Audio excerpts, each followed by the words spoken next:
বিশ্বের বিভিন্ন দেশের সামরিক শক্তি পর্যবেক্ষণ করে প্রতি বছর একটি তালিকা প্রকাশ করে সামরিক শক্তি পর্যবেক্ষক প্রতিষ্ঠান গ্লোবাল ফায়ার পাওয়ার একটি দেশের সামরিক বাহিনীর আকার, অস্ত্রের মজুদ, প্রযুক্তি, অর্থনৈতিক সক্ষমতা ও জনসংখ্যা সবকিছুই বিবেচনা করে এই তালিকা প্রকাশ করে প্রতিষ্ঠানটি। সেই অনুযায়ী 2025 সালেও বিশ্বের শীর্ষ 145টি দেশের সামরিক শক্তির র্যাঙ্কিং প্রকাশ করেছে গ্লোবাল ফায়ার পাওয়ার। সম্প্রতি প্রকাশিত এই তালিকায় রয়েছে বাংলাদেশ এবং প্রতিবেশী মিয়ানমারের নামও। তবে চমকপ্রদ বিষয় হচ্ছে যে গ্লোবাল ফায়ার পাওয়ার প্রকাশিত এই র্যাঙ্কিংয়ে বাংলাদেশ অবস্থান করছে মিয়ানমারের উপরে। মোট 7টি আলাদা আলাদা বিষয়কে বিচার বিশ্লেষণ করে এই তালিকা করা হয়েছে বলে জানিয়েছেন সমীক্ষকেরা।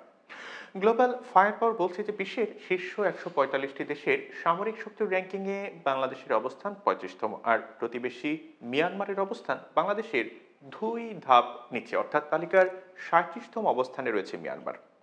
সংস্থাটি বলছে এই র্যাঙ্কিংয়ের ক্ষেত্রে অন্যতম গুরুত্বপূর্ণ বিষয় হলো সংশ্লিষ্ট রাষ্ট্রের সামরিক বাজেট, সেনাবাহিনীর আকার, নৌবাহিনী এবং বিমান বাহিনীর শক্তিকেও বিবেচনা করা হয়েছে এই সমীক্ষায়।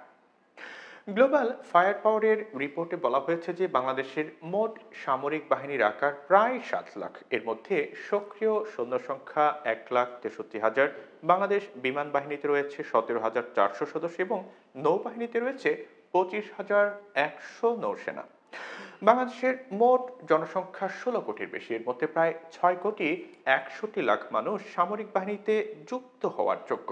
অন্যদিকে মিয়ানমারের মোট সামরিক বাহিনীর আকার 2,25,000। এর মধ্যে সক্রিয় সৈন্য সংখ্যা 1,50,000। মিয়ানমারের রিজার্ভ সৈন্য রয়েছে 20,000। মিয়ানমারের বিমান বাহিনীতে রয়েছে 15,000 সদস্য এবং নৌবাহিনীতে রয়েছে 16,000 নৌসেনা। মিয়ানমারের মোট জনসংখ্যা 5,75,00,000। এর মধ্যে প্রায় 2,20,00,000 মানুষ সামরিক বাহিনীতে যুক্ত হওয়ার যোগ্য।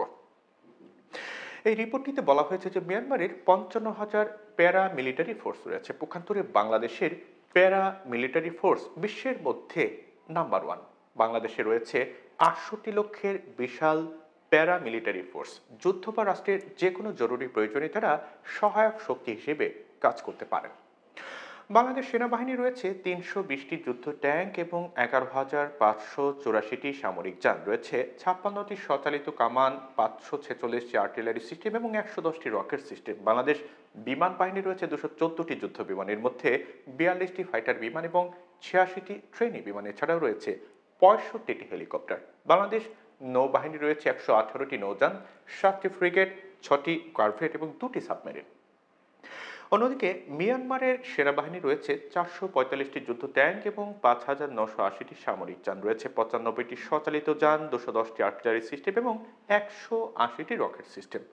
মিয়ানমারের বিমান বাহিনী রয়েছে 317টি বিমান, এর মধ্যে 58টি ফাইটার বিমান এবং 119টি ট্রেনি বিমান। মিয়ানমারের বিমান বাহিনীর 83টি হেলিকপ্টার রয়েছে। দেশটির নৌবাহিনীর হাতে রয়েছে 232টি নৌযান, 6টি ফ্রিগেট, 3টি করভেট এবং 3টি সাবমেরিন।